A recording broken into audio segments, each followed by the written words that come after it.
बरं झालं हे फेसबुक, इंस्टा, युट्यूब आणि त्याच्यामध्ये प्लस मध्ये व्हॉट्सअप हे आहे म्हणूनच बायाच्या घोळकामध्ये बी बसलेलं नाहीये.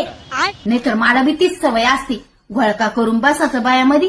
याचं चिवड त्याचं चिवड, याचे भांडणं लाव त्याचे भांडणं लाव. आज किती भांडणं झाले बाई कॉलनीमध्ये. कोणती बाई कोणाला तरी काही म्हणली म्हणे, असे भांडणं त्याच्या आले. मी नुसते गंमत पाहत होते पण माझं लक्षच नाही गेलं. माझं फक्त रील काढू काढूच माझं मन भरून जात. मला भांडणाशी काही घेणं नाही.